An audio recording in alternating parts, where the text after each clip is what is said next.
बड़े गुलाम अली खां साहब को आप सुनेंगे, वो भी वर सरस्वती से मांगत हूँ, यही गाएंगे। सरस्वती कौन है? उनको भी वो माँ के रूप में दे।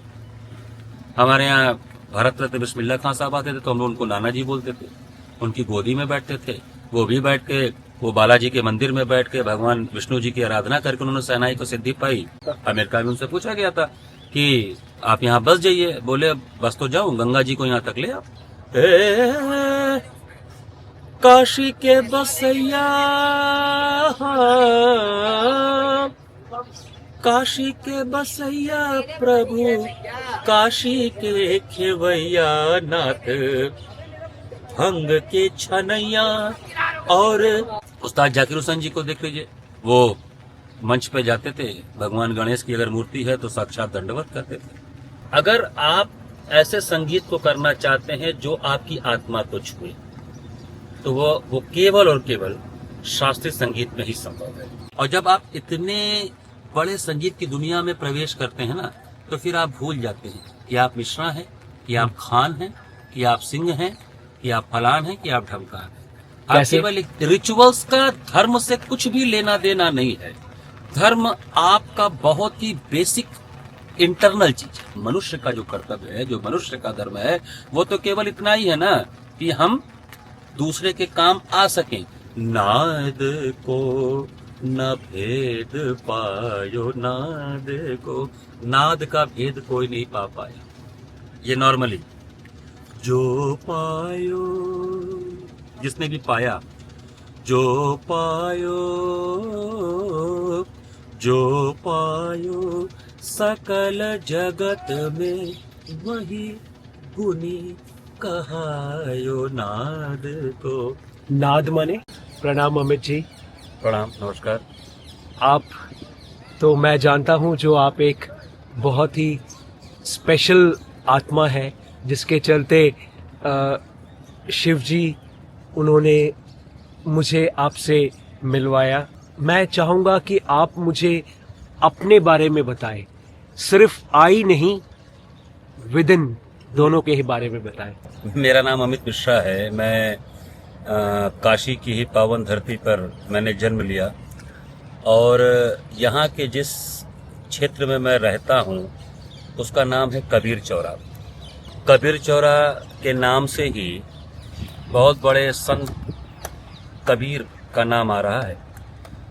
मैं जहाँ रहता हूँ मेरे ठीक बगल में कबीरदास जी का वो जगह है जहाँ बैठकर उन्होंने अपनी सारी शिक्षाएं दी। कबीर की जितनी वाणी आप सुनते हैं, चाहे वो बीजक में हो, चाहे उनके अन्य ग्रंथों से आप लेते हैं, उन सब की रचना वही कबीर मठ में हुई है। उसको मठ कहा जाता है। चौरा का मतलब होता है चबूतरा। मैं आपको बताऊं कि कबीर चौरा एक ऐसा क्षेत्र है जहाँ पे सबसे ज्यादा संगीतकार रहते हैं और संगीत का मानव जीवन और पारलौकिक जीवन से एक बड़ा ही गहरा रिश्ता है।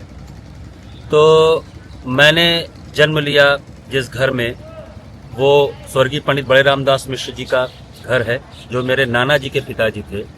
अगर बनारस के मैं संगीत घराने की बात करूं और गायन परंपरा, जिसको हम वोकल बोलते हैं, भारत का जो शास्त्रीय संगीत है जिसमें ध्रुपद, ख्याल, ठप्पा, तराना, ठुमरी, दादरा, चैती, ये विभिन्न विधाएं हैं, उसके टॉर्च बियरर अगर कोई कहे गए पिछले 100 सालों में, 100 से 125 सालों में, तो पंडित बड़े रामदास मिश्र जी थे, जिनकी शिष्य परंपरा में बड़े बड़े कलाकार हुए।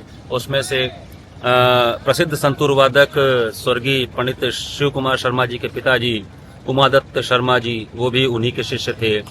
उनके अंतिम शिष्यों में पद्म भूषण पंडित राजन साजन मिश्र जी, इसके अलावा बहुत से लोग, मतलब भारत के अनेकों अलग अलग जगहों से लोग आते थे जो उनकी शिष्य परंपरा में थे। गायन के साथ विभिन्न वाद्य यंत्रों को भी सीखते थे जिसमें सुर निकलता। तो मैंने जन्म लिया उस घर में, ये मेरा सौभाग्य है। और फिर मैंने अपनी यात्रा शुरू की। हालांकि मेरा पूरा पालन पोषण प्रयागराज इलाहाबाद में हुआ, मेरे पिताजी वहाँ के हैं, और फिर मैंने सारी पढ़ाई वहाँ की। लेकिन एक संगीत के प्रति एक अलग प्यास था, तो उस प्यास के कारण मैं बनारस वापस चला आया। और मुझे तबले का बहुत शौक था, तो मैंने पद्म विभूषण स्वर्गीय पंडित किशन महाराज जी से और अपने मामा पंडित जमुना प्रसाद मिश्र जी से तबले की शिक्षा प्राप्त की। गायन की जहाँ तक बात है, मेरे बड़े भाई पंडित अनूप मिश्र जी, मैंने उनसे गायन सीखा, जो खुद एक बहुत बड़े वोकलिस्ट हैं, ऑल ओवर वर्ल्ड वो कार्यक्रम करते रहते हैं, और हम पूरी तरह से शास्त्रीय संगीत से जुड़े रहे। अब शास्त्रीय संगीत से जुड़ने के पीछे का मकसद क्या है? आज तो बहुत तरह के संगीत चल रहे हैं, आप चाहे बॉलीवुड के सॉन्ग सुन लें, आप वेस्टर्न सुन लें, लेकिन शास्त्रीय संगीत के अंदर क्या है? अगर आप ऐसे संगीत को करना चाहते हैं जो आपकी आत्मा को छुए, तो वो केवल और केवल शास्त्रीय संगीत में ही संभव है। शास्त्रीय संगीत को लोगों ने कठिन कह के उसको जनमानस से जो दूर किया ना, मैं इस नैरेटिव के एकदम खिलाफ हूँ। शास्त्रीय संगीत कठिन नहीं है, वो तपस्या मांगता है, और हम तपस्या से बचना चाहते हैं। हम 3-4 मिनट के गाने गाने के लिए 5-6 महीने में सोचते हैं कि हम एक गायक बन जाएं, एक कलाकार बन जाएं। कलाकार तो कई जन्मों में लोग बनते हैं। कला के उस मार्ग पर अगर हम चल सके, चलने लायक भी बन सके, तो एक जन्म वो धन्य माना जाएगा। तो संगीत के प्रति मेरा जो रुझान था, मैं आपको बताऊं, मैं वेबसाइट डेवलपर भी रहा हूं, मेरी सॉफ्टवेयर कंपनी भी रह चुकी है, और बहुत मैं इधर उधर के काम करता था, लेकिन अंदर एक प्यास थी संगीत के प्रति। तो उस प्यास ने मुझे संगीत में ही जोड़ा, और आज मैं पिछले 20 सालों से संगीत में ही सारा कुछ कर रहा हूँ।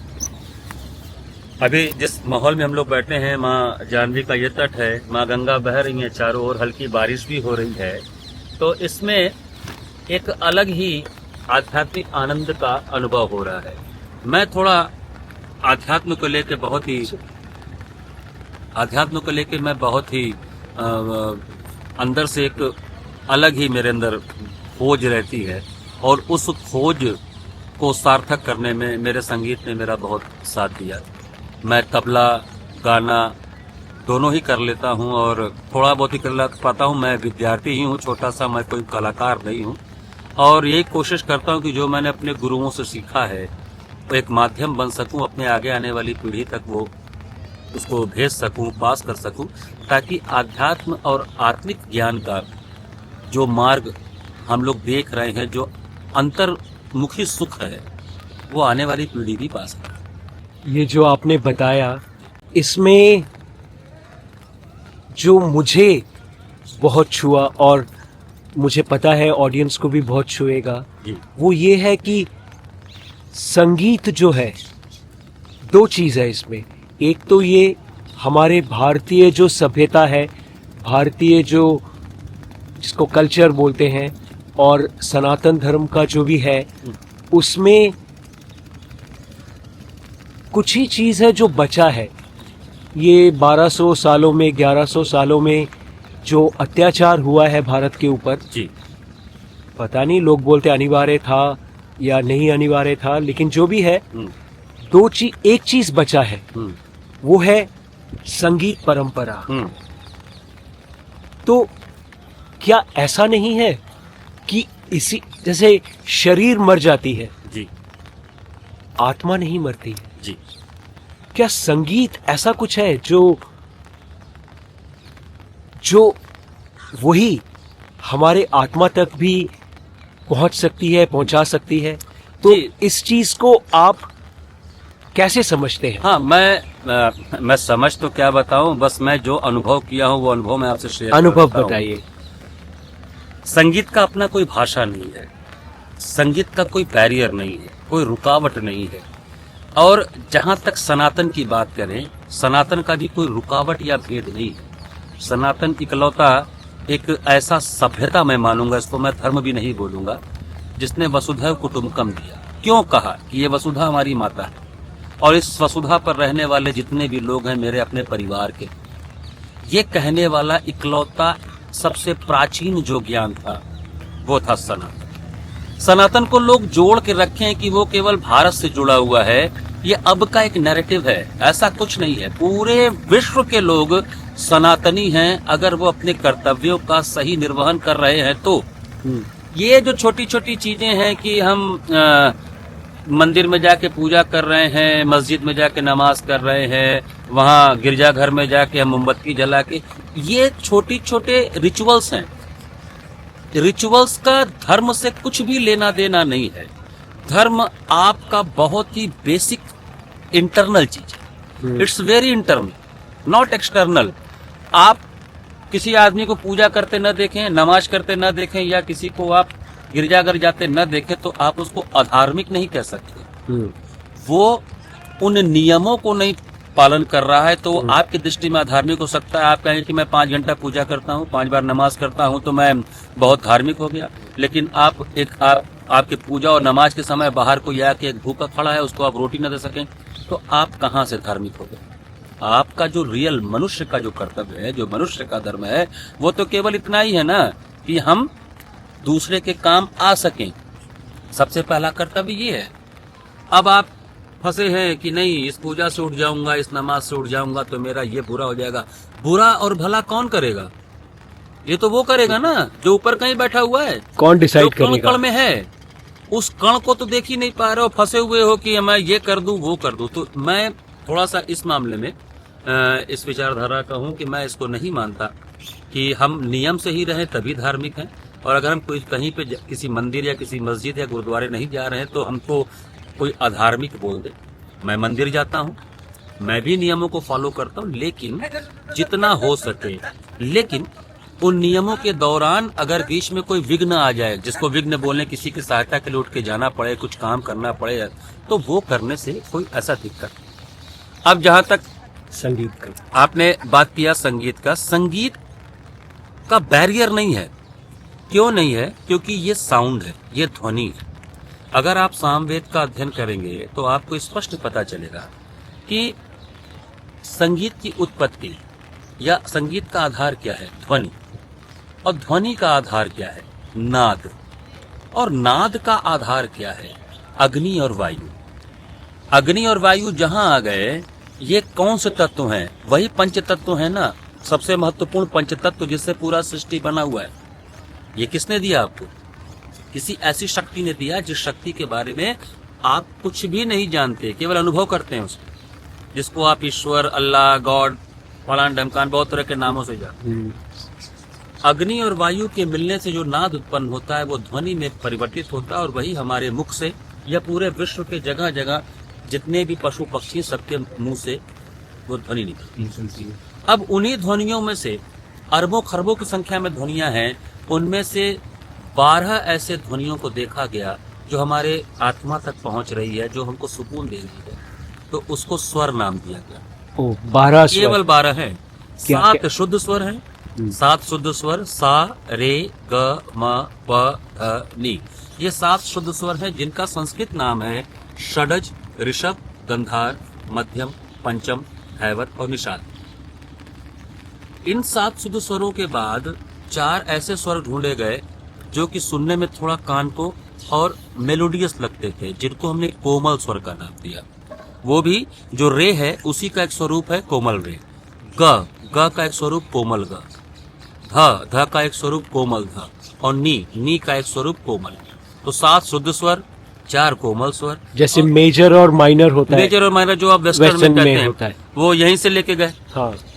जिसको कोमल, अब एक होता है तीव्र स्वर जो कि म होता है, म का एक स्वरूप लगता है तीव्र स्वर जो कि थोड़ा सा इंटेंसिफाई ज्यादा होता है। तो यही 12 स्वर में पूरा संगीत है। और 3 तरह के सप्तक होते हैं। अगर मैं सप्तक की बात करूं, बहुत धीमी आवाज में बोलना, सामान्य आवाज में बोलना, बहुत चिल्ला के बोलना। ये तीनों ही अवस्थाओं में 12-12 स्वर वही लगेंगे, केवल उनकी ऊंचाई बढ़ जाएगी। अब आप देखिए चमत्कार संगीत का, इन 12 स्वरों से पूरे विश्व का अब तक करोड़ों की संख्या में गाने बन चुके होंगे, धुन बन चुके होंगे, है ना? लेकिन कोई भी धुन एक दूसरे से मेल नहीं खा रहा है। ये क्या है? ये कैसा चमत्कार है? ये उस संगीत का चमत्कार है। और जब आप इतने बड़े संगीत की दुनिया में प्रवेश करते हैं ना, तो फिर आप भूल जाते हैं कि आप मिश्रा हैं, कि आप खान हैं, कि आप सिंह हैं, कि आप फलान हैं, कि आप ढमकान हैं। आप केवल एक चीज, हाँ बताएं कैसे? जैसे मैं आपको एक उदाहरण दूं, पंडित बड़े गुलाम अली खान साहब को आप सुनेंगे, वो भी वर सरस्वती से मांगत हूँ, यही गाएंगे। सरस्वती कौन है? उनको भी वो माँ के रूप में दे। अमित मिश्रा मैं भी गाऊंगा तो मैं भी कहूंगा वर सरस्वती से गत हूँ। ठीक? इसमें तो कोई बैरियर नहीं है कि मैं बोल दूं मैं मुस्लिम हूं तो मैं सरस्वती नाम नहीं लूंगा। किसी और विधा में आप करके दिखाइए। हैं? कोई क्रिश्चियन भी बैठा होगा तो वो भी यही गाएगा। हमारे यहाँ आते हैं, दूसरे देशों के भी शिष्य लोग आते हैं, तो वो स्वर को बोलना सीखते हैं, उसके बाद बंदिशें सीखते हैं, तो वो भी यही गा रहे हैं। अब वो मना कर दे कि नहीं भाई हम नहीं करेंगे, तो वो नहीं चलता हमारे संगीत की।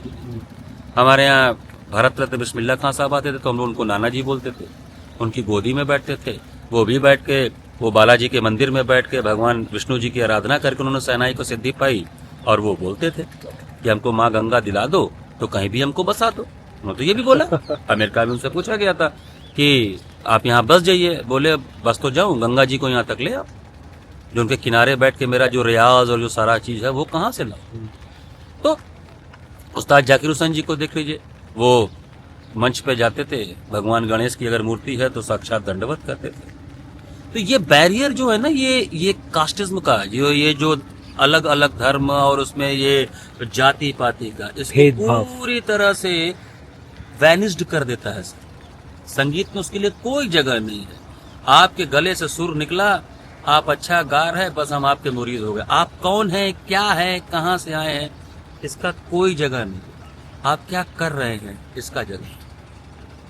आपके स्वर ने हमको आनंदित कर दिया, मैं अपना माथा आपके चरण में रख दूंगा कि प्रभु क्या गाए हैं या क्या बजाए हैं। ये संगीत, ये संस्कार आपको देते। तो इसीलिए मैं कहता हूँ पूरे विश्व के लोग अगर संगीत करने लगे तो ये युद्ध और फलान ढमकान तरह तरह के जो नफरतें चल रही है वो खत्म हो जाए।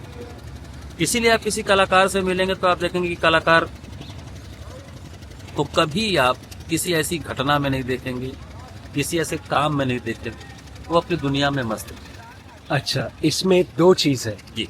एक तो आपने कहा संगीत में डूबेंगे तो वो एक सोल्यूशन है हमारे सारे प्रॉब्लम्स का जी। लेकिन संगीत तो के पॉप भी है, संगीत तो बॉलीवुड का भी है जी। तो संगीत में डूबेंगे, ये संगीत के बारे में आप बताइए। जी देखिए, ये सब संगीत की ना छोटी छोटी धाराएं हैं जिनका आपने नाम लिया। संगीत एक महासमुद्र है जिस संगीत की मैं बात कर रहा हूं, क्योंकि नाद का एक समुद्र चल रहा है। उस नाद से जो ध्वनि उत्पन्न हो रही है, उस ध्वनि को आप अपने अंदर लाने का प्रयास कर रहे हैं और उस ध्वनि के माध्यम से अपने आप को आप जोड़ने का प्रयास कर रहे हैं इस पूरे सृष्टि की ध्वनि से। ठीक है, जैसे लोग कहते हैं कि सृष्टि का एक आवाज है ओम। आखिर ओम आप कैसा करेंगे कि आप जुड़ जाएंगे, उसमें भी तो स्वर आएगा ना। वो जो एक इतना बड़ा समुद्र है नाद का, उसमें से आपने कई धाराएं निकाली। शास्त्रीय संगीत जो है वो बहुत बड़ी धारा है।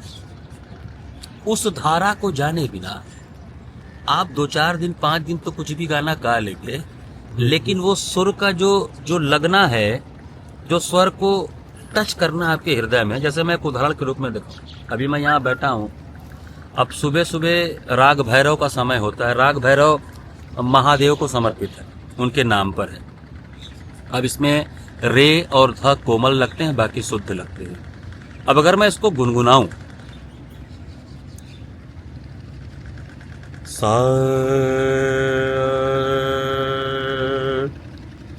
रे सा सा रे ग म प ग म ध ध प प ध म प ग म ध प प ध म प ग म र सा। ये हो गया जो आपको एक जगह बैठा देगा और आप इस अवस्था में सुनेंगे। अब इसका दूसरा स्वरूप, सारे ग म प ध नि सा सा नि ध प म ग र सारे सारे ग रे ग म प ध प ध प ध प। ये इसमें चंचलता आ गया, शोर आ गया। वो जो राग भैरव का जो एक आनंद था ना, जो आप बैठ के महादेव के प्रति अपने आप को समर्पित कर रहे हैं, वो रस उसमें से चला गया, तो राग में कुछ नहीं बचेगा। राग गाने के लिए, स्वरों को लगाने के लिए, राग तो बहुत बात की चीज है, आपको स्वर लगाने के लिए आपको अपने पूरे अंतर आत्मा, आपके पूरे इंटरनली जो आप हैं वो भाव उसमें लाना पड़ता है। सा सा सा सा।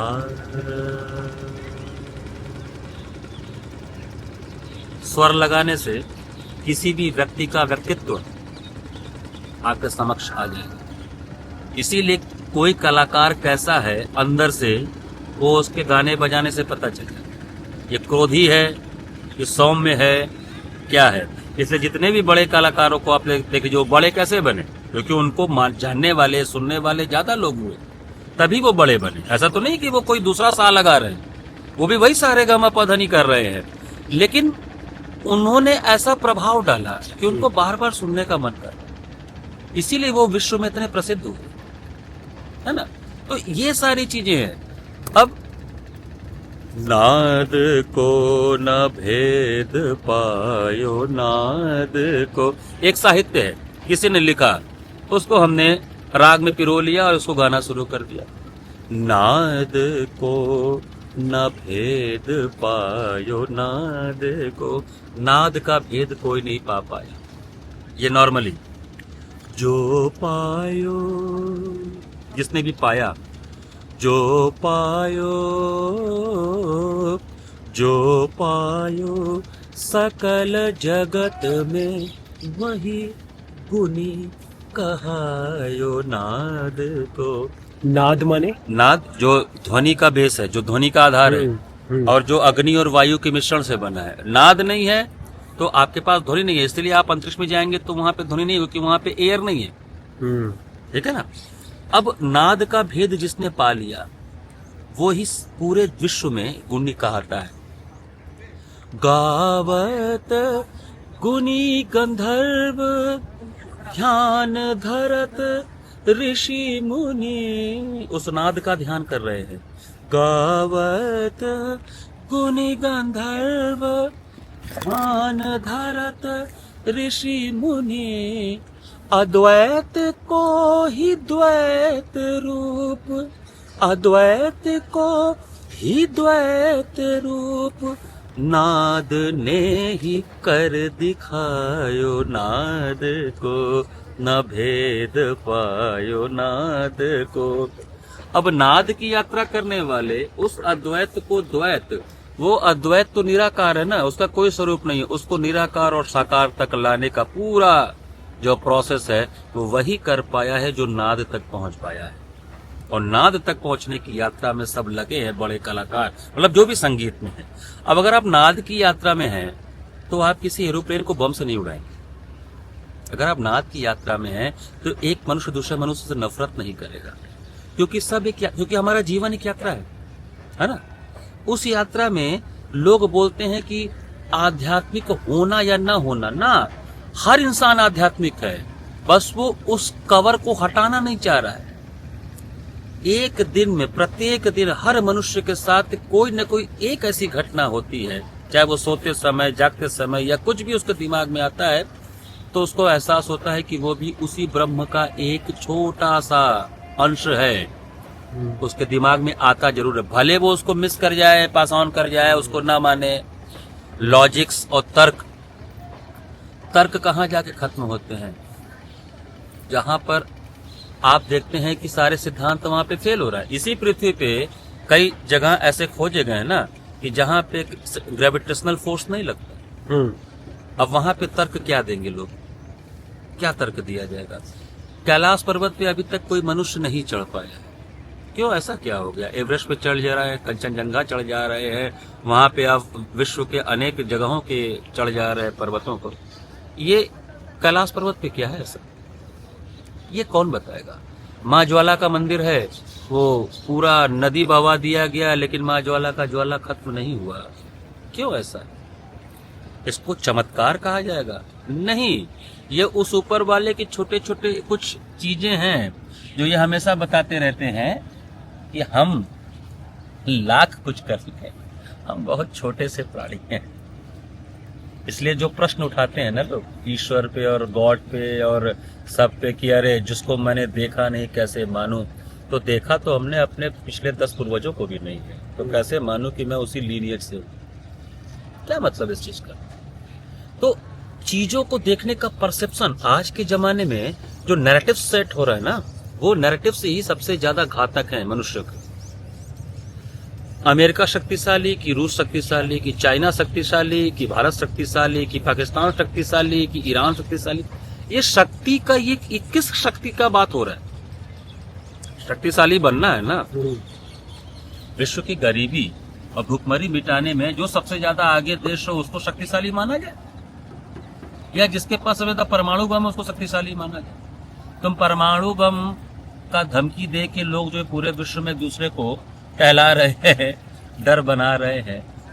परमाणु बम बनाने के बाद जब एक परमाणु बम कोई छोड़ेगा तो दूसरा भी छोड़ेगा ना, तो दोनों ही तरफ तबाही होगी ना। तो ये कौन सी शक्ति? सृजनात्मकता की शक्ति सबसे पावरफुल होती है। विनाश की शक्ति तो ये कोई भी बना के बैठ जाएगा। हम सृजनात्मकता वाली शक्ति की तरफ हैं कि विनाश वाले हैं, ये निर्धारित करना मनुष्य के अपने विवेक पर है। और उसका विवेक अगर अच्छा रखना है तो मैं तो ये मानता हूं कि उसको संगीत से जोड़ना चाहिए, तब वो सही मायने में विवेकशील मनुष्य होगा। क्योंकि जो पुराने ज्ञान है ना, जिनको हम एंसेंट नॉलेज बोलते हैं, जो इस पृथ्वी पर सबसे पहला जो नॉलेज का ज्ञान का जो ग्रंथ है वो कौन है? वेद है। अब उसी के पीछे लोग पड़े हैं। अरे आप वेद के ज्ञान के बराबर ज्ञान लाइए ना, कोई मना थोड़ा न कर रहा है। अब वेद केवल भारत का पार्ट थोड़ो ना, उस समय पूरे पृथ्वी पे मनुष्य थे जिनको भी ज्ञान मिला, उन्होंने उसको संकलित किया वेद में। अब उस वेद के माध्यम से आप अपने आप को एस्टैब्लिश करिए, आप मानवता की सेवा के लिए कुछ काम करिए। अब यहाँ तो खाली इस बात की लड़ाई है कि ये बड़ा कि मैं बड़ा, और ये तुलना जो है, इस कंपैरिजन से मैं हमेशा अपने आप को भी बचाता हूँ और मैं लोगों से भी आग्रह करता हूँ कि वो बचे। तुलना मत करिए, आप अपने आप में विशेष हैं, क्योंकि आपको जिसने बनाया वो बहुत विशेष है। अगर आप अपने आप में कुछ भी हीन भावना रख रहे हैं, इसका मतलब आप उस पर प्रश्न कर रहे हैं जिसने आपको बनाया है। और सबसे बड़ी बात, आपके जीवित ईश्वर तो आपके माता पिता है। अगर आप ये मान रहे हैं कि मैं हीन हूं, इसका मतलब आप अपने जीवित जो ईश्वर है माता पिता पे प्रश्न कर रहे हैं। और अगर माता पिता पे प्रश्न कर रहे हैं तो परम पिता परमेश्वर पे भी प्रश्न कर रहे हैं आप। उनकी सोच पर, उनके विचार पर, उनके रचनात्मकता पर आप प्रश्न उठा रहे हैं। और अगर ये प्रश्न आप उठा रहे हैं तो इसका मतलब आप मानवता से नीचे जा रहे हैं। इसीलिए भगवान कृष्ण ने गीता में कर्म का जो सिद्धांत दिया, जिसको आजकल लोग कर्म की जगह कर्मा कर्मा कहने लगे हैं। कर्म का सिद्धांत क्या है? हमारे एक एक क्षण का चीजें आपको रिफ्लेक्ट करेंगी और वापस आपको किसी न किसी स्वरूप में आएंगी ही आएंगी। आप माने चाहे ना माने, चाहे इस जन्म में, चाहे अगले जन्म, चाहे उसके अगले जन्म में, ये आपको उसका परिणाम भुगतना ही पड़ेगा। और दूसरी एक बात जो मैं बहुत ज्यादा इस बात पे भरोसा करता हूँ, ये जो स्वर्ग नरक की जो परंपरा है, जो हमारे सनातन में इधर बहुत ज्यादा सुनने को आ रहा है, ये सनातन का पार्ट नहीं है। सनातन में स्वर्ग नरक नहीं है, ये अब्राहमिक रिलीजन्स में है। वहां पे जन्नत, जहन्नुम और हेवन और हेल का जो कॉन्सेप्ट है। हमारे सनातन में केवल एक चीज है, कर्म का सिद्धांत, कर्म के आधार पर पुनर्जन्म, और जब आपका कर्म बैलेंसिंग हो जाएगा जीरो तो आपको मोक्ष। हमारे सनातन में मोक्ष है, स्वर्ग नरक नहीं है कि हम आपको सब जबाग दिखाए हुए हैं कि ऊपर जाओगे तो ये मिलेगा वो मिलेगा, जो मिलना है यही मिलने वाला। क्योंकि मोक्ष का मतलब भी लोगों ने क्या सोचा है कि जन्म मरण के बंधन से छुटकारा। नहीं, आप मोक्ष के बाद प्रकृति बन जाते हैं। ये जो आप नेचर देख रहे हैं ये प्रकृति नहीं है, ये प्रकृति, ये नेचर जिस चीज से बना है। प्रा का मतलब होता है पहले और कृति का मतलब रचना, मतलब ये जिस चीज से बना है वो प्रकृति है। उस प्रकृति में आप मिल जाते हो, फिर जब जरूरत पड़ेगा तो फिर आपको भेज दिया जाएगा। तो मोक्ष एक ऐसी अवस्था है जहां पर आप उस मैटर से जाके मिल जाते हैं जो इस नेचर को बनाने के पहले का मैटर है, जो उनकी इच्छा से। तो ये मोक्ष है। और फिर जब फिर नया सृष्टि का रचना होगा तो फिर आपकी भागीदारी होगी। तो ये क्रम चलता रहता है। ऐसा नहीं कि आप मोक्ष मिल गया तो आपका कभी प्रयोग नहीं होगा। आपके शरीर का, आपके बॉडी का, आपके मन का, जो भी चीजें आपको मिली हैं सब आपको मिलेंगी और आपको आना पड़ेगा। लेकिन जो इस पार्ट का आपका जन्म मरण का बंधन है, इससे आप मुक्ति पा जाते हैं। तो चीजें कितनी हिडन है अभी कितनी चीजें, मतलब मैं क्या बताऊं, हम सोचते हैं कि हमने बहुत कुछ खोज लिया है इस पूरे यूनिवर्स का, शायद एक धूल के कण के बराबर का भी खोज हम नहीं कर पाए। और हम चैलेंज करते हैं, चुनौती देते हैं और सब कुछ करते हैं। हाँ, लेकिन संगीत में मैंने जो फील किया, जो मैंने अनुभव किया, कि बहुत कठिन भी नहीं है उसको जानना। तो एक बहुत जो सरल है। साधक होगा, जी जो सोचिए संगीत के बारे में उसको पता नहीं है, जी शायद उसको लगता है हाँ शायद यही है, जी लेकिन उसको पता नहीं है। तो लेकिन वो खोज करता है, जी मैं क्या हूँ, मैं कौन हूँ, मैं किस लिए आया हूँ, क्या है वो है।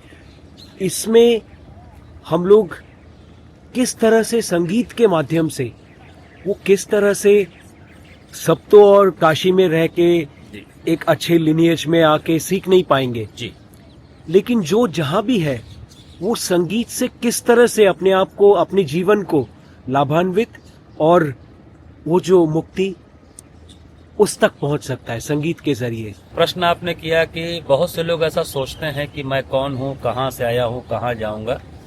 ये उनके अंदर की वो छोटी सी प्यास है। ये प्यास सबके अंदर होती है। सब खाली समय में कभी न कभी सोचते हैं, अरे यार कहाँ फंसे हैं यार, वही दिनचर्या, 9 से 5 की ड्यूटी, वही बॉस का झिकझिक, वही पैसा कमाना, वही परिवार करना, वही बच्चों के लिए सोचना। क्या यही हमारा काम है? हम इसलिए आए थे? ये आपके इस लाइफ को चलाने का एक छोटे से टूल्स है। ये संबंधों में फंसना, संबंधों में रहना, माता पिता, भाई बहन, सबका संबंध बहुत माइन्यूट जाएंगे, बहुत बारीकी से जाएंगे। कोई किसी का साथी नहीं है, कोई किसी का साथी नहीं। अंत समय में लकड़ी की चिता में अकेले वही जाएगा, साथ में कोई नहीं जाएगा। दफन करने जाएंगे तो अकेला वही व्यक्ति जाएगा, उसके साथ वाले नहीं जाएंगे। अगर इस पृथ्वी पर जो भी संबंध हैं, जिनको हम संबंध या जिनको रिश्तों का नाम देते हैं, अगर वो शाश्वत हैं, अगर शाश्वत होते तो सबको जाना चाहिए। लेकिन ये जो नियम बनाया है, जो नियम है, जो ये आप देख रहे हैं, जन्म मरण, आपके जीवन में सबसे बड़ा सत्य यही है, जन्म और मृत्यु और परिवर्तन। आप जन्म लेंगे, परिवर्तित होकर आप मृत्यु तक पहुंचेंगे। बस ये आपका लाइफ स्पैन है। इस लाइफ स्पैन को जानने के लिए आपको अपने अंदर की यात्रा करनी पड़ती है। अब कई लोग सोचते हैं, मैं गरीब के घर में क्यों पैदा हुआ, मैं अमीर घर में क्यों नहीं पैदा हुआ? क्योंकि आपको अपना पिछले जन्म का कर्म नहीं पता है। इसलिए मेरा ये मानना है, आप जिस जन्म में हैं, अभी वर्तमान में हैं, अपने सारे कर्मों का पहले क्षमा मांगते रहिए और अच्छे कर्म को करते रहिए, ताकि आपके जो बैड कर्म्स हैं, जो बुरे कर्म हैं, चाहे इस जन्म के हों चाहे पिछले जन्म के, वो कटते रहें। जैसे ही आपके बैड कर्म 0 पे जाएंगे, आप भी जो सोच रहे हैं आपके साथ होने लगेगा। मैं अमीर क्यों नहीं पैदा हुआ, मैं बड़ा स्ट्रगल कर रहा हूँ, मैं ये कर रहा हूँ, मैं वो कर रहा हूँ। तो वो जो सारी चीजें हैं ना, उन सोचों को तो हम सोच लेते हैं, लेकिन अपने अंदर तो झांक नहीं पाते ना। तो अपने अंदर झांकने के टूल्स या साधन क्या है? कोई कला, चाहे चित्रकारी क्यों ना हो, चाहे पेंटर ही क्यों ना हो, चाहे आप आध्यात्मिकता में श्लोकों को बहुत अच्छे से पढ़ने वाले इंसान क्यों ना हो, चाहे आप संगीतकार क्यों ना हो, कोई ना कोई एक ऐसी चीज चाहिए जो आपके अंदर की तरफ आपको भेज सके। और संगीत बहुत बड़ा माध्यम है, आपको अंदर की ओर झांकने का आदेश देता है। जैसे आपने बहुत से कलाकारों को गाते गाते आंख मूंद कर गाते देखा होगा। अब गा रहे हैं रे,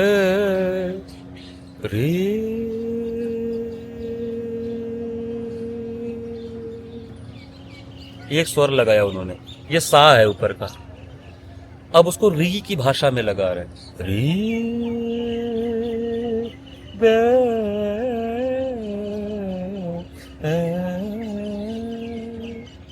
ये उनको अंदर से अच्छा लगा, तब इतना अच्छा साउंड वो निकाल सके। आप भी कर सकते हैं। उसके लिए बेसिक जानना होगा ना, सारे गामा पाधा निसा का पोजीशन, वही शास्त्रीय संगीत है। अब उन स्वरों से आपने कुछ कॉम्बिनेशन बना के छोटे छोटे धुन बनाए, उनको आपने राग का नाम दिया। ठीक, जैसे मैंने अभी आपको राग भैरव बताया। अब इसी राग भैरव में उसके और भी स्वरूप हैं, अलग अलग स्वरूप हैं। जैसे एक है महादेव के ऊपर ही है।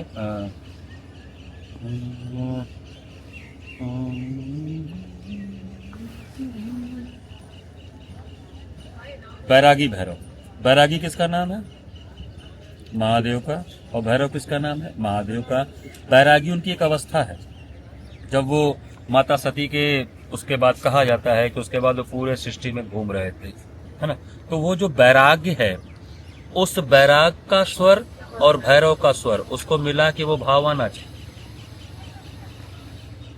अब इसको अगर हमको गाना है, वन वन भटकत फिरत बैरागी, वन वन भटकत फिरत बैरागी। अब नाम किसका ले रहे हैं वो? राम नाम,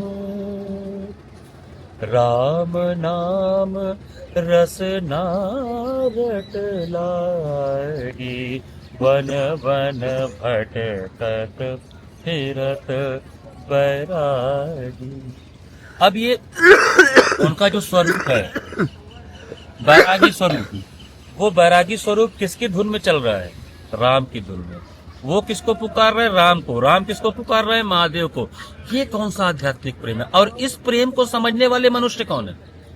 सबसे बड़ी चीज है, क्योंकि आपको तो ना भैरव दिख रहा है ना राम दिख रहा है। इसको समझना नहीं है, इसको अनुभव करना। और ये अनुभव करने की कला कौन सिखाएगा? संगीत। आप देखने का नजरिया किसी भी चीज को कैसे बदले। खूब आपने पढ़ाई कर लिया, खूब ज्ञान प्राप्त कर लिया, क्या वो ज्ञान प्राप्त किया जो आपके नजरिए को बता सके कि आप सही नजरिए पे हैं? यहाँ तो ज्ञान प्राप्त करते लोगों को घमंड हो जा रहा है। मैं ज्ञानी हूँ, मैं इसरो का प्रोफेसर हूँ, तो मैं नासा का प्रोफेसर हूँ, मैं यहाँ का वैज्ञानिक हूँ, मैं इतना बड़ा मैथमेटिशियन हूँ। क्या किसी बड़े मैथमेटिशियन ने कभी आके आपसे बोला कि नहीं, मुझसे बड़ा कोई नहीं? क्योंकि ये जो दावा लोग करते हैं, ये दावा करने वाला इंसान कभी भी अपने अंदर की यात्रा नहीं कर पाएगा। क्योंकि इस दुनिया में कोई भी दावा करने का अधिकार मेरे हिसाब से किसी मनुष्य को है ही नहीं। क्योंकि मैं छोटे छोटे पॉइंट्स पे पहुंच तो सकता हूं, लेकिन वो पॉइंट्स मैंने नहीं बनाए, माइलस्टोन्स बने हैं, और मनुष्य उन माइलस्टोन्स को थोड़ा सा और बड़ा कर सकता है, बस। और हमारी कोई औकात नहीं है।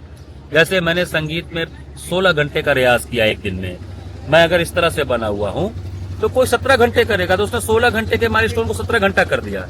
लेकिन मैं ही कर सकता हूं, ये करने वाला कोई नहीं है। ये दावा तो कोई कर ही नहीं सकता।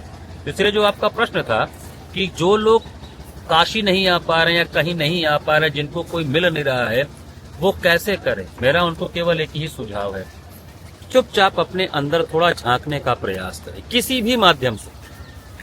संगीत एक बहुत बड़ा माध्यम है, लेकिन संगीत का वो स्वर आप देखिए जो आपको सुकून दे, शांति दे। वो डिस्को थिक वाला नहीं कि रात को आप क्वार्टर पी के और वहां पे डांस कर रहे हैं, वो आपके शरीर को हिलाने वाला है। आप देखिए आज के जमाने में जो इस तरह के संगीत चल रहे हैं, जो कि संगीत एक छोटी सी धारा ही है, तो उसमें भी सारे गामा लग रहा है, लेकिन वो क्या परोस रहे हैं? वही रति क्रिया, वही सेक्स। क्या वही जीवन है? वो तो केवल संतानोत्पत्ति का एक माध्यम था ना, उसको तो पूरा लाइफ ही बना दिया लोगों ने। तो फिर तुम्हारे सोचने की शक्ति तो खत्म हो गई ना। तुम क्या हो, कहाँ से आए हो, क्यों कर रहे हो? तुम तो अपने मन को नशे में बांध दे रहे हो, और उसके बाद केवल मेल और फीमेल के चक्कर में फंस जा रहे हो। तो इससे बाहर निकलने के लिए संगीत बहुत बड़ा साधन है, और वो आपको, आपके मन का रेमेडी है, वो आपके मानसिक अवस्था का, आपके चित्त का वो बहुत बड़ा रेमेडी है। अगर आप चाहे तो अपने जीवन के सारे नेगेटिविटी को संगीत के माध्यम से आसानी से डिस्ट्रॉय कर सकते हैं। हाँ, आपने बहुत उचित प्रश्न किया कि जो एकदम ही नहीं जानता संगीत के बारे में, तो एक चीज मैं बहुत क्लियर कर दूं, जानता कोई नहीं है संगीत के बारे में। हम सीखते हैं तो हमको पता चलता है कि अच्छा ये है, ये है, ये है। लेकिन ऊपर वाले ने, ईश्वर की कैसी महिमा है, इस पृथ्वी के हर प्राणी के अंदर नाद दिया हुआ है। आप कभी देखेंगे हमारा जो नाभि होता है ना, उसका टेम्परेचर 37 डिग्री सेंटीग्रेड होता है, वो अग्नि है। और जो हम एयर लेते हैं, वो एयर जब उस 37 डिग्री टेम्परेचर से टकराता है तो नाद बनता है। यानी कि हर मनुष्य के अंदर नाद उसके जन्म से बना हुआ है और प्रोसेस है, वो बनता जा रहा है। और जिस दिन मृत्यु होगी, मृत्यु के बाद शरीर ठंडा होता है। क्यों? क्योंकि बॉडी में नाद बनना बंद। देखिए ये प्रोसेस है। लोग बोलते हैं ब्रेन डेड और हार्ट डेड हुआ तो हम मृत्यु मानते हैं। हम लोग मानते हैं कि नाद का बनना खत्म, आपकी मृत्यु, क्योंकि वो प्रोसेस है, वो आपके जन्म से शुरू होता है और आपके मृत्यु तक आपके साथ रहता है, क्योंकि उसी नाद को आप ध्वनि में परिवर्तित करके बोलते हैं। नाद आपके अंदर है। अब आप गुनगुना रहे हैं कुछ, आपको केवल ध्यान देना है कि मैं जो गुनगुना रहा हूं थोड़ा सा उसको जरा जो सा है उस सा तक पहुंचा सक। क्योंकि देखिए साइंस ने अभी ढूंढा कि सा का वाइब्रेशन मोड होता है। जो सा स्वर है उसका वाइब्रेशन है 240 वाइब्रेशन पर सेकेंड। अब जैसे मैं सा लगा रहा हूं, सा, अब कोई लगा रहा है सा, वो सा से थोड़ा नीचे है ना। उस सा तक जाने के लिए आपको अपने नाद को थोड़ा ऊपर और खींचना पड़ेगा, यही करना पड़ेगा। जो नहीं भी सीख रहा है बस वो सारे गामा पधनी को थोड़ा सुने। आज अवेलेबिलिटी है हर जगह, आप यूट्यूब से लेकर हर जगह सुन सकते हैं। अब खाली कोशिश करें, कुछ ना गाए, केवल सारे गामा पधनी गाए, कोशिश करें। उसके अंदर एक अजीब शांति अपने आप आने लगे, केवल स्वर का उच्चारण कर।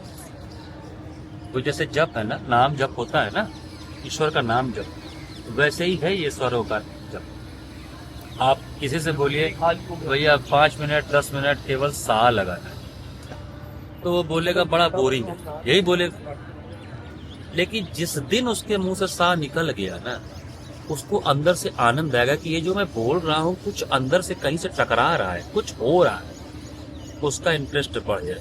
अब आपने एक प्रश्न किया था कि कोई गजल गाए, कोई भजन गाए, कोई शास्त्रीय संगीत का राग गाए, आप कुछ भी गाइए, आप फिल्मी गाना ही कहे ना गाइए, लेकिन उसमें का रस लीजिए। उसमें का वो रस मत लीजिए जो आपको परोसा जा रहा है, उसमें का वो रस लीजिए जो आपकी आत्मा के लिए अच्छा है।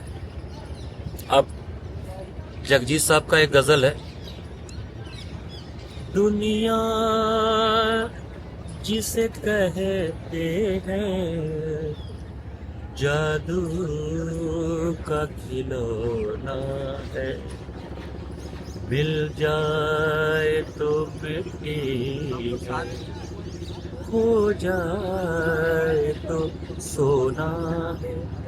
ये दो अर्थी चीजें हैं इसमें, दोनों एक दूसरे से कंट्रास्ट में है। लेकिन अब ऐसा गजल आप सुनेंगे तो आप ये सोचने पे मजबूर होंगे कि हाँ मैं कौन हूँ, कहाँ से आया हूँ, क्या करना है। आपकी वो जो सोच है ना उससे ये मेल खाए।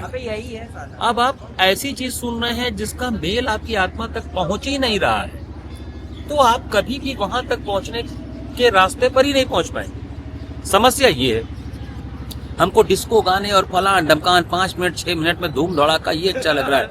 गाने बॉलीवुड में बहुत अच्छे अच्छे बने हैं, लेकिन वो अच्छे तब हुए हैं जब उनमें शास्त्रीय संगीत का थोड़ा सा पुट कहीं ना कहीं से आ रहा है। सा रे ग रे ग म ग म प प म ग म ग रे सा रे ग म ग रे सा। ये करना आसान है, हम लोग भी करते हैं और संगीत भी करते हैं, लेकिन उसको करने का तरीका है, वो विस्फोटक नहीं होता, वो रसपूर्ण होता है। तो ये करने का आप कुछ भी सुनिए, लेकिन ऐसा सुनिए जो आपके मन को शांति, आपकी आत्मा को शांति, न कि आप वो तरह तरह की चीजें आजकल आ गई हैं, कोई ये गा रहा है कोई वो गा रहा है, ये हम लोग को नहीं समझ में आता। मुझे तो एग्जैक्टली नहीं समझ में आता। ऐसा नहीं कि फिल्मी गाने मैं नहीं गाता, मैं भी गाता हूँ, बहुत अच्छा गाता हूँ, ऐसी बात नहीं है। अच्छे से उन लोगों का सबसे फेवरेट क्या कौन सा गाना है? बहुत सा है, जैसे तो अब वैसे तो मुझे वो हरिहरन साहब का बहुत अच्छा लगता है, वो तू ही रे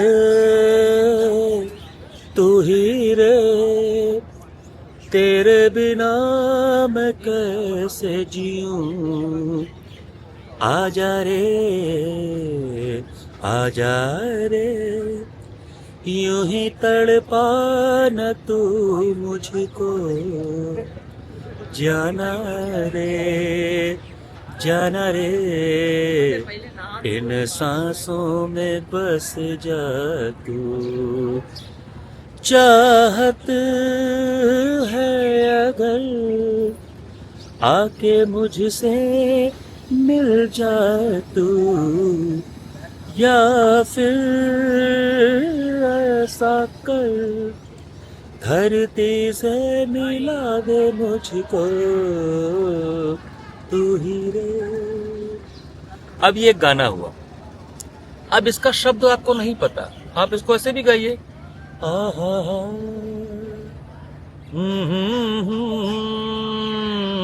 रा रा रा रा रा रा रा रा। जब आप सारे गामा गाने लगते हैं तो आप उस बंधन से मुक्त है कि शब्द इसमें डालूं न डालूं, ये करूं वो करूं। अब जैसे राशिद खान साहब का गाना है जो कि बहुत पुराना ठुमरी है, याद पिया की आए याद पिया की आए, ये दुख सहा न जाए,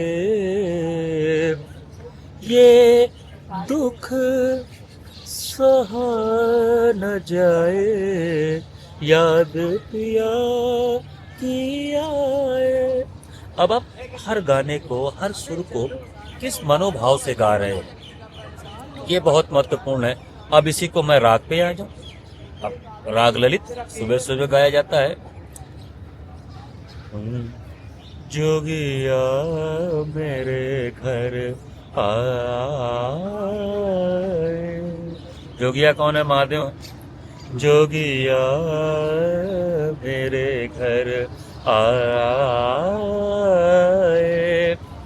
घर घर अलख जगाए,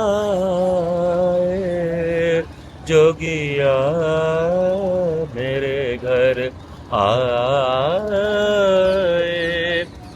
कानन कुंडल घर बीच शहरी, कानन कुंडल घर बीच शहरी, अंग भभूत रमाए, जोगिया मेरे घर आए।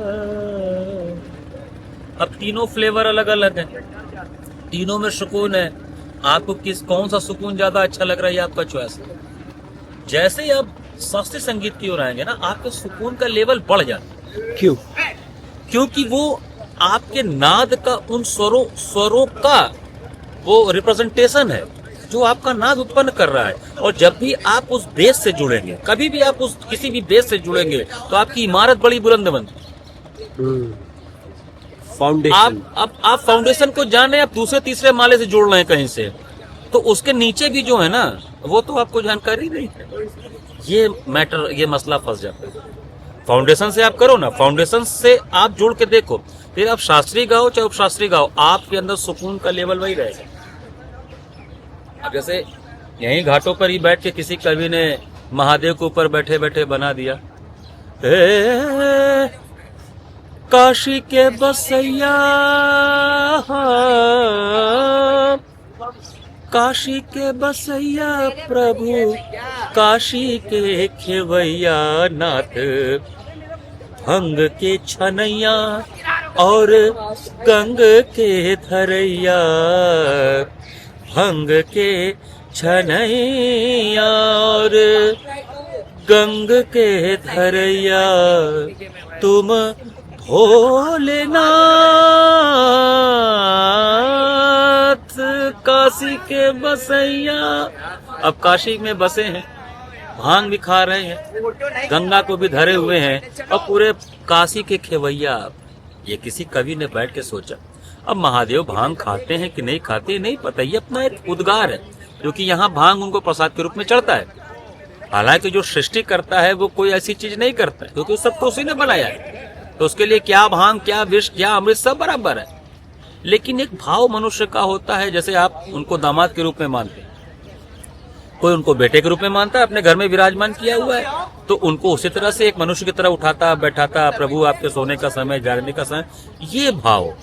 इस भाव में जब आप जाते हैं तो ये भाव आपको एक महापुरुष एक अच्छा पुरुष बनने की ओर प्रेरित करे। और ये जो संगीत है, जो अन्य कलाएं हैं, वो उसी मार्ग पर ले जाने के साधन हैं।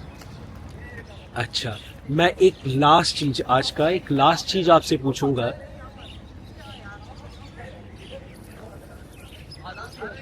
कि अभी आज की दुनिया में, जिसको लोग कलयुग बोलते हैं, लोग उसको अधर्म का युग बोलते हैं, या आज के दुनिया में जिस तरह से जो भी अंधकारतम दुनिया है, अंधकार से भरा हुआ दुनिया है, इसमें ये तो बहुत स्पेशल चीज़ नहीं है, ये बहुत ख़ास चीज़ नहीं है।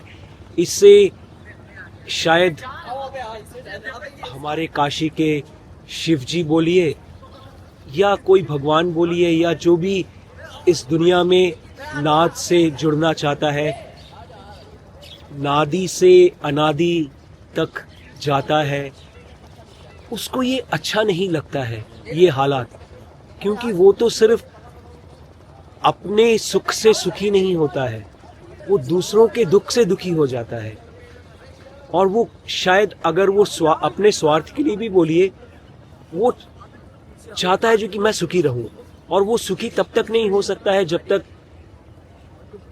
चारों तरफ सुख ना हो। और वो सुख के लिए संगीत एक माध्यम है। उस सुख को कैसे वो पाए, किस तरह से वो हो और किस तरह से हो सकता है, या आप जो संगीत को लेके इतना वो करते, आपको क्या लगता है, जो आप क्या पॉजिटिव है इसके बारे में, या आप नेगेटिव हो रहे हैं जो कि नहीं कुछ नहीं होगा, कुछ अच्छा नहीं हो सकता है? इसके बारे में आप क्या सोचते हैं? नहीं, देखिए, आपने जब ये प्रश्न को सुना, आपके मन में अलग अलग वो आ रहा होगा। देखिए, एक बात मैं बहुत स्पष्ट बताऊं, बहुत विचार करना ही ना सबसे बड़ा समस्या है। आप हर चीज पे इतना विचार, इतना सोच रहे हैं। आज 5 रुपया है तो कल क्या होगा, कल 10 होगा तो परसों क्या होगा। वर्तमान में जीना कब सीखेंगे हम?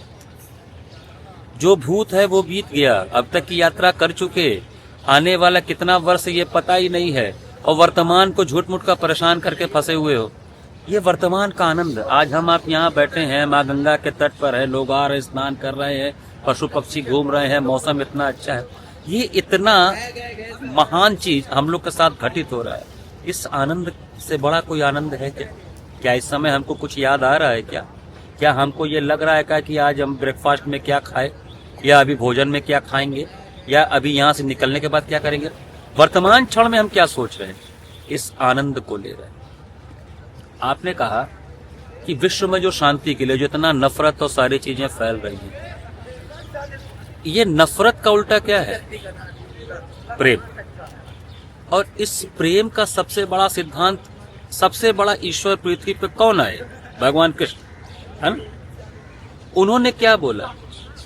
वो तो बांसुरी बजाते थे, मस्त रहते थे, वो कभी लड़े किसी से? नहीं लड़े।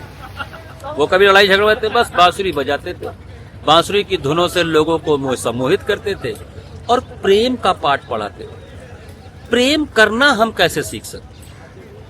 नफरत करना तो बहुत आसान है, उसने मेरा पैसा लिया, मैं उसको मार डालूं, उसका घर मुझसे ज्यादा अच्छा है, मैं ये जो तुलना में हम फंसे ना, यहीं से हमारा हानि शुरू हो गया, हम नीचे गिरना शुरू हो गया। आप प्रेम करने के लिए कदम उठाइए तो, और इसके लिए आपको अपने को पहले नॉर्मल करना पड़ेगा, अपने को ठीक करना पड़ेगा। हम दूसरों से आशा कर रहे हैं वो मुझसे प्रेम करे। आप व्रत लीजिए ना, आप सबसे प्रेम करेंगे। अब कोई आपसे नफरत कर रहा है, उसे भी आप प्रेम करेंगे। पहले आप ये सोचना तो शुरू करिए। आप जब ऐसा सोचते हैं, मैं आपको बताऊं, आप चाहे रामायण देखिए, रामायण को पढ़िए, या गीता को पढ़िए, या महाभारत को पढ़िए, आप देखेंगे कि जब भगवान राम यात्रा कर रहे थे तो उन्होंने कई कुटियां ऐसी देखी जो ऋषि सन्यासियों की थी, ऋषि। वहां से एक तेज निकल रहा है, प्रकाश पुंज उनको दिख रहा है, सबको नहीं दिख रहा है, क्योंकि वो दृष्टि भगवान राम के पास थी ना देखने की। आप अगर प्रेम में होंगे ना, तो आपके आसपास का जो वातावरण है ना, अपने आप प्रेममय होता जाएगा। तो उसके संपर्क में जो भी आएगा ना, वो उस प्रेम के पाथ पे बढ़ने लगे। अब उस प्रेम को लाने के लिए आपको इंटरनली अपने आप को ये जो नेगेटिविटी है उससे दूर करना पड़ेगा। और उससे दूर करने के लिए क्या साधन है? संगीत है ना, संगीत आपके पास। आप जैसे ही संगीत की चीजों को करना शुरू करते हैं, आप ये नेगेटिविटी सोचना ही भूल जाते हैं। आपके पास समय ही नहीं है सोचने का ना। अरे यार, आज मैं ये राग गा रहा था, आहा, जरा इसके बगल वाला इस राग को देखो, अरे मैं आज ये वाला गाना गा रहा था, ये वाला गाना देखो। तो जब आप इसमें एंगेज हैं तो आप कैसे सोचेंगे कि वो बगल वाले का 5 माले का मकान है, मेरा 1 ही माले का है? कहाँ समय है आपके पास? ब्रेन को आप क्या सिखाते हैं, ये महत्वपूर्ण है। ब्रेन को आपने उलझा रखा है तुलना में। ब्रेन को आपने उलझा रखा है कि मुझे सफलता चाहिए और किसी भी कीमत पे चाहिए। ये कहने वाले जो लोग थे ना, इन्होंने ही समाज का और विश्व का नाश किया है। सफलता चाहिए आपको, किस कीमत पर? न्याय, धर्म, प्रेम, सत्य और अहिंसा के बल। क्या इन सीढ़ियों का प्रयोग किया आपने सफलता पाने के लिए? आप बहुत बड़े बिजनेसमैन बन गए, आप 27 अरब के घर में रह रहे हैं, 28 अरब के घर में रह रहे हैं। क्या 27 अरब रुपए उसी ईमानदारी से कमाए गए हैं? आपसे ज्यादा सुकून में वो इंसान है जो 10 रुपए की झोपड़ी बना के मस्ती में रह रहा है, आसमान को अपना छत समझ रहा है और धरती को अपना बिछौना समझ रहा है। कभी कबीरदास जी ने बोला ना, हाड जले सो लाकड़ी, केस जले सो खाड़, तन की यह गति देखकर कबीरा भया उदास। वो आए, उन्होंने देखा कि ये जो तन, जिसको लिपस्टिक पाउडर और फलान ढमकान करके हम चमका रहे हैं, जब जलता है तो ये केस भी जल रहा है, लकड़ी में हमारा हाथ भी जल रहा है, पैर भी जल रहा है।